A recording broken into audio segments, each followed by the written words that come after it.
نہایت ہی واجب الاحترام حاضرین و سامعین، میں نے قرآن مجید فرقان حمید کے مختلف حصے پڑھنے کا شرف حاصل کیا اور آپ کی سماعتوں کو قرآن کا نور نصیب ہوا۔ سوال یہ ہے کہ آج ہر شخص پریشان ہے، ہر شخص ٹینشن میں ہے، ہر شخص ڈپریشن کا مریض ہے، جس سے پوچھو وہی بیمار ہے۔ ڈاکٹروں کے کلینک بھرے پڑے ہیں، حکیموں کی شفا خانے بھرے پڑے ہیں، لوگوں کو شفا نہیں مل رہی۔ تو اس بے چینی کا سبب کیا ہے؟ اللہ فرماتا ہے سیدھی سی بات ہے، تمہیں سمجھ کیوں نہیں آ رہی؟ میں تمہارا بنانے والا، میں تمہارا پیدا کرنے والا، میں تمہارا محافظ، میں تمہارا مشکل کشا، میں تمہارا حاجت روا۔ میری بات کرو گے تو میں تمہاری بات بنا دوں گا۔ تو اس بے چینی کا تعلق نہ بھوک سے ہے، نہ بیماری سے ہے، نہ تنگ دستی سے ہے۔ اللہ والے تو ہوتے ہی فاقہ کشی سے ہے۔ تو حضرات نبی پاک علیہ السلام نے ارشاد فرمایا کہ مومن کا جو دل ہے وہ اللہ کی ذات کا شیشہ ہے۔ شیشے کو آپ آئینے کے سامنے، سورج کے سامنے رکھتے ہیں تو وہ آپ کو سورج دکھا دیتا ہے، چاند کے سامنے رکھتے ہیں تو وہ آپ کو چاند دکھا دیتا ہے۔ لیکن جو یہ شیشہ ہے یہ ہر جائی ہے، اس کو جس کے سامنے کریں گے یہ اسے ہی دکھائے گا۔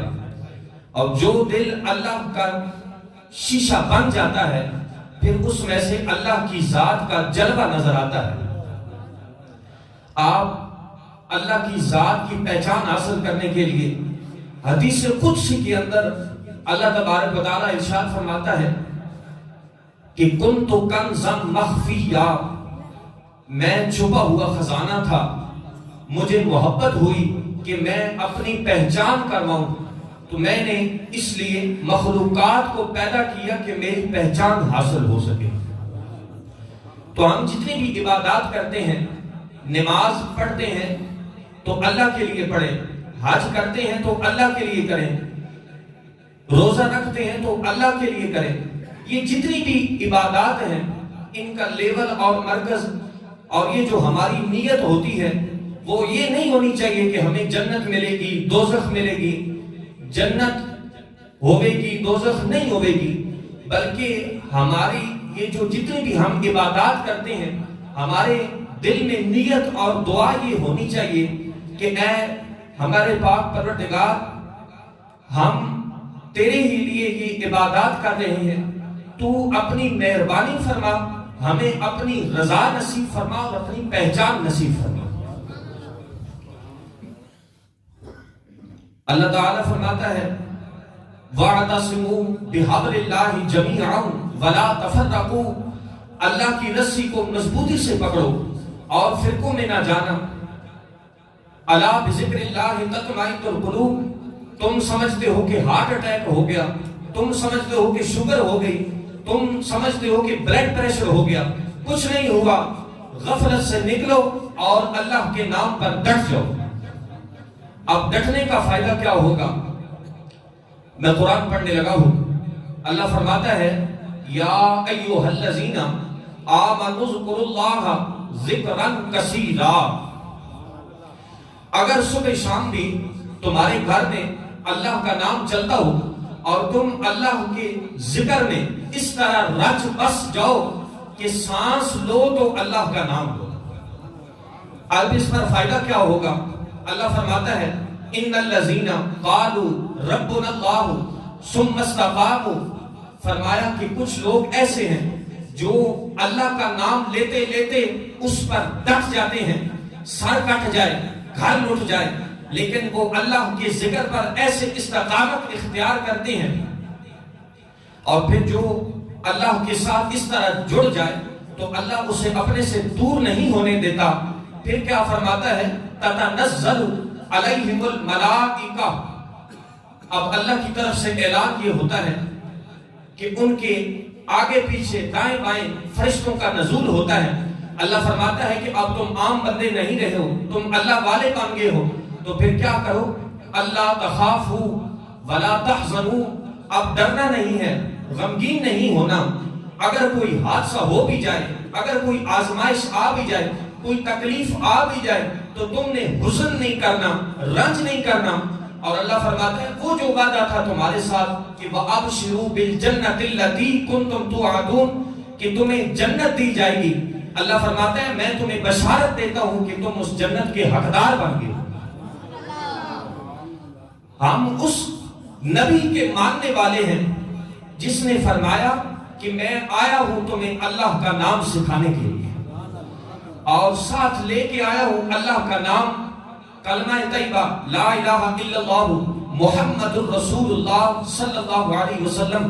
محمد رسول اللہ لکھا ہوا ہے نا قرآن میں، قرآن بنا تو نہیں ہے نا، بنایا تو نہیں نہ گیا، موقع مناسبت سے تو نہیں نہ اتارا گیا، یہ تو ازل سے لوح خاص میں محفوظ تھا، بل ہوا قرآن مجید فی لوح محفوظ۔ لیکن دیکھیے جناب آدم علیہ السلام انجیل برنباس کے مطابق اپنے اللہ سے کلام کر رہے ہیں کہ اے میرے پروردگار مجھے بتا تو صحیح، اگر پہلا انسانی وجود میں ہوں تو وہ کون ہے جس کا نام عرش کے ساتھ، عرش کی بلندیوں پر تیرے نام کے ساتھ لکھا ہوا ہے؟ فرمایا پیارے آدم وہ نہ ہوتا تو تو بھی نہ ہوتا۔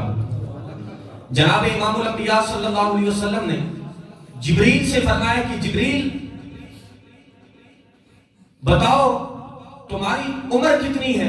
عرض کی یا رسول اللہ صلی اللہ علیہ وسلم چوتھے حجاب میں، چوتھے پردے میں ہر 70,000 سال کے بعد ایک ستارہ طلوع ہوتا ہے، اور میں اسے 72,000 مرتبہ دیکھ چکا ہوں۔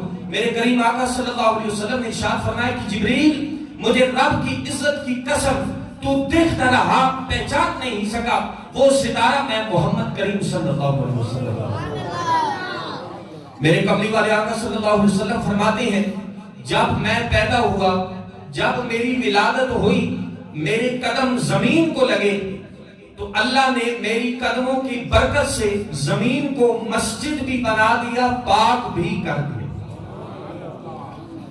تو آج ہمارے پاس راستہ کھلا ہے، توبہ کا دروازہ کھلا ہے۔ اس سے پہلے کہ سورج مغرب سے طلوع ہو جائے، اور سورج یہ قیامت کی بہت بڑی نشانی ہے، سورج کا مغرب سے طلوع ہونا۔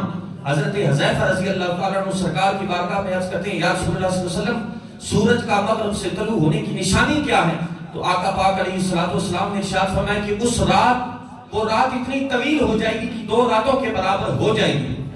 نماز پڑھنے والے اٹھیں گے، پھر سو جائیں گے، پھر نماز پڑھیں گے، پھر سو جائیں گے، حتیٰ کہ ان کے پہلو سن جائیں گے، سورج طلوع نہیں ہوگا، اور یکدم دیکھیں گے کہ سورج مغرب سے طلوع ہوگا۔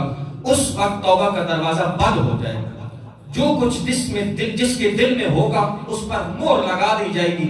پروردگار نے قرآن کے اندر فرمایا یوم یأتی، سورۃ الانفال ہے، کہ جس روز تیرے رب کی کوئی بڑی نشانی آ پہنچے گی، اس روز ایسے شخص کا ایمان لانا اسے کوئی فائدہ نہ دے گا جو پہلے سے ایمان نہیں رکھتا، یا جس نے ایمان کے دوران کوئی نیک عمل نہ کیا ہو۔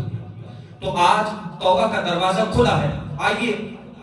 اللہ فرماتا ہے اللہ کی مرضی کہ وہ کسی کی توبہ قبول کرے نہ کرے، لیکن اللہ فرماتا ہے کہ اگر کوئی میرے نبی کے ذریعے سے آ جائے، وَلَوْ أَنَّهُمْ إِذْ ظَلَمُوا أَنفُسَهُمْ جَاءُوكَ، اکیلے بھی پکار کر دیکھ لینا، نمازیں پڑھ کے دیکھ لینا، تلاوتیں کر کے دیکھ لینا، صدقہ و خیرات کر کے دیکھ لینا، چاہے تو قبول کرے چاہے تو رد کر دے۔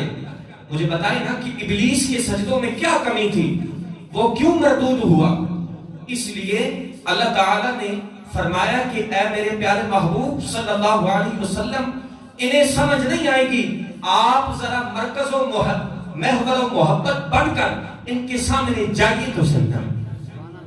اب ذرا اگلا اہتمام دیکھیے، وَلَوْ أَنَّهُمْ إِذْ ظَلَمُوا أَنفُسَهُمْ جَاءُوكَ، فرمایا محبوب یہ جو آپ کے عاشق ہیں، یہ جو آپ کے دیوانے ہیں، یہ جو آپ کے ماننے والے ہیں، یہ جو آپ کے پکارنے والے ہیں، اگر ان میں سے کوئی اپنی جان پر ظلم کر بیٹھے، کوئی گناہ ہو جائے تو کیا کریں؟ جاؤ، آپ کے قدموں میں آ جائے۔ تو مدینہ جانا پڑے گا نا. اگر سینہ ہی مدینہ بن جائے وہ کیسے؟ دیکھیں ہمارے پاس 24 گھنٹے ہیں، دن رات بے حیائی کے مناظر دیکھتے ہیں. موبائل نے ہمارا سوا ستیہ ناش کر دیا. آپ نے تصور قائم کرنا ہے ہر شام ہو جائے مدینے والے کے نام. تصور مدینہ بنانا ہے. آپ کے پاس موبائل ہے، اس کا کنیکشن آپ کے پاس ہے، آیا ہے، وہاں سے آیا ہے، کہیں اور سے آیا ہے، آپ کے بس میں نہیں تھا. قیمتی سے قیمتی بھی موبائل سیٹ ہونا تو اس کو چلانے کے لیے کنیکشن چاہیے. تصور مدینہ کے لیے گنبد خضرا سے کنیکشن چاہیے. اور وہ کنیکشن حضرت امام بوصیری رضی اللہ تعالیٰ عنہ عاشق رسول، دن رات نبی کی محبت میں مچلنے والے، شاعری بھی کی تو نبی کے نام کر دی، اشعار بھی لکھے تو درود مصطفیٰ صلی اللہ علیہ وسلم کے پہرے میں لکھے. اتفاق سے بیمار ہو گئے. ڈاکٹروں نے کہا کہ اس کا علاج ہمارے پاس نہیں ہے. بس وہ درود پاک کا قصیدہ پڑھتے پڑھتے آنکھ لگ گئی، کملی والا آ گیا. اور کملی والے آقا صلی اللہ علیہ وسلم نے فرمایا کہ میں کسی کو خواب میں ملوں یا مراقبے میں ملوں، تصور میں ملوں تو یہ نہ سمجھنا خواب ہے، فرمایا وہ میں ہی ہوں. اور جس کو خواب میں زیارت نصیب ہو گئی اسے زندگی میں مرنے سے پہلے آمنے سامنے نبی کا دیدار نصیب ہو جائے گا. تو اللہ تعالیٰ نے اپنے محبوب کے لیے کیا اہتمام کیا؟ وَإِذَا خَذَ اللَّهُ مِيثَاقَ النَّبِيِّينَ لَمَا آتَيْتُكُم مِّن كِتَابٍ وَحِكْمَةٍ. تیرے اور میرے نبی کا ذکر صرف ذکر ہی نہیں، جن کے آنے پر ان پر ایمان لانا اور ان کے مشن کا جھنڈا اٹھانا نبیوں کے ذمہ لگا دیا. عالم ارواح موجود ہے اور جو روحیں ابھی تک جسموں میں نہیں آئیں وہ عالم ارواح میں ہیں. لیکن یہ اس وقت کی بات ہے کہ ابھی میرے اور آپ کے پاک نبی صلی اللہ علیہ وسلم دنیا میں تشریف لائے نہیں ہیں. عالم ارواح ہے. اللہ تبارک و تعالی فرماتا ہے وَإِذْ أَخَذَ اللَّهُ مِيثَاقَ النَّبِيِّينَ. قرآن نے اس کی یاد دہانی کرائی، قرآن نے اس کو محفوظ کیا.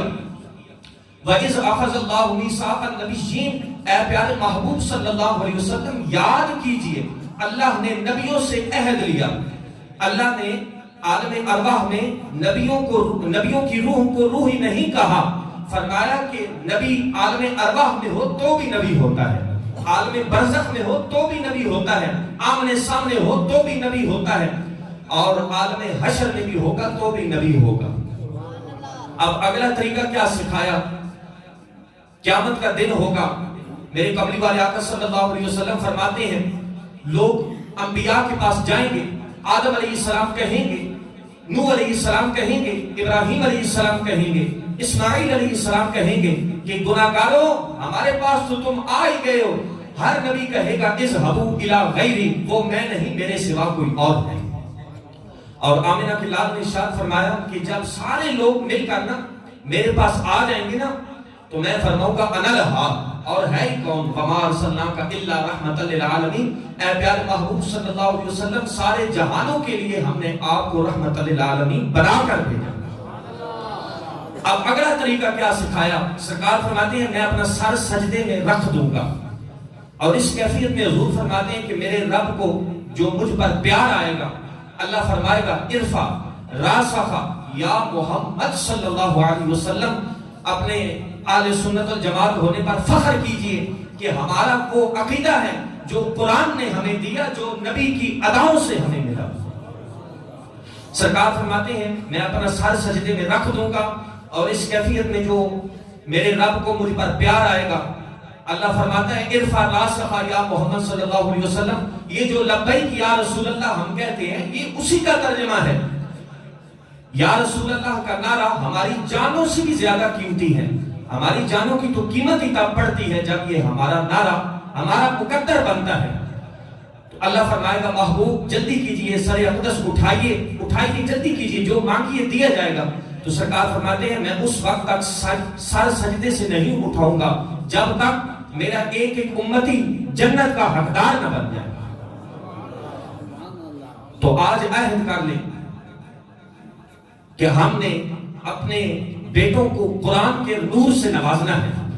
حضرت انس بن مالک رضی اللہ تعالیٰ عنہ فرماتے ہیں کہ کریم آقا علیہ الصلوۃ والسلام نے ارشاد فرمایا کہ جو بندہ، جو والدین اپنے بچوں کو ناظرہ قرآن پڑھائے گا تو اس کے اگلے پچھلے گناہ معاف ہو جاتے ہیں، اور جو حافظ قرآن بناتا ہے تو اللہ تبارک و تعالیٰ اس کو نور کا تاج عطا فرمائے گا، قیامت کے دن اس کی روشنی آفتاب سے بھی زیادہ بلند ہوگی۔ حافظ کلام جب دنیا سے رخصت ہوتا ہے تو اللہ فرماتا ہے کہ اس کے گوشت کو مت کھانا۔ وہ عرض کرتی ہے کہ اے میرے پروردگار، میں اس کے گوشت کو کیسے کھا سکتی ہوں جبکہ تیرا کلام اس کے سینے میں محفوظ ہے۔ تو آج سانس چل رہے ہیں، یہ سانس کا آنا جانا یہ بہت بڑی نعمت ہے۔ سانس کی ڈوری کٹ جائے، سانس کا آنا جانا رک جائے تو پھر یہ زبان بول نہیں پائے گی، یہ آنکھ دیکھ نہیں پائے گی۔ تو ہر سانس میں ذکر آنے دیجئے، سانس اندر جائے اللہ باہر آئے ہو، ہر سانس کو اس پاک پروردگار کے نام کر دیجئے، ہر شام مدینے والے آقا کے نام کر دیجئے۔ تو حضرات، میں آخری ایک دو مسائل بیان کر کے اجازت چاہوں گا۔ ایک تو جمعۃ المبارک کی جو سنتیں ہیں، جمعۃ المبارک سے پہلے وہ بھی سنت موقدہ اور بعد میں یہ بھی سنت موقدہ۔ تو بعض حضرات فرض پڑھ کے جو ہیں وہ چلے جاتے ہیں، تو بغیر کسی بھی شرعی عذر سے ان کو غفلت سے چھوڑ دینا یہ گناہ سے خالی نہیں ہے۔ تو اس لیے سنتوں کو ادا کر کے جانا چاہیے۔ علماء فرماتے ہیں کہ جو سنتیں چھوڑ دیتا ہے تو ہو سکتا ہے کہ قیامت کے دن وہ حضور کی شفاعت اس کو نصیب نہ ہو۔ تو اسی طرح دوسرا ایک اور پیغام ہے کہ ہمارے پاس الحمدللہ قرآن مجید فرقان حمید کا درس ہوتا ہے باقاعدگی کے ساتھ مغرب کے بعد۔ تو جو بھی کوئی خواہشمند اپنے بچوں کو یا خود پڑھنا چاہتا ہو تو باقاعدگی کے ساتھ درس ہوتا ہے۔ اور اسی طرح امام جو ہوتا ہے اس کے پیچھے جب نماز پڑھی جاتی ہے تو اس وقت امام کے پیچھے کسی بھی نماز میں قرات کرنا جائز نہیں، یہ یاد رکھیں۔ قرات خاموش کھڑے رہیں۔ نبی رحمت صلی اللہ علیہ وسلم نے ارشاد فرمایا کہ جس شخص کا کوئی امام ہو تو اس کے لیے، مقتدی کے لیے امام کی قرات ہی کافی ہے۔ تو اللہ تبارک و تعالیٰ کی بارگاہ میں دعا ہے کہ خالق کائنات ہم سب کی حاضری کو اپنی بارگاہ میں مقبول و منظور فرمائے، اور جناب ملک الحاج فیاض احمد فیضی صاحب ان کی والدہ محترمہ کو اللہ تبارک و تعالیٰ کروٹ کروٹ قبر کے اندر سکون نصیب فرمائے، جنت الفردوس میں اعلیٰ سے اعلیٰ مقام نصیب فرمائے۔ وآخر دعوانا ان الحمدللہ رب العالمین۔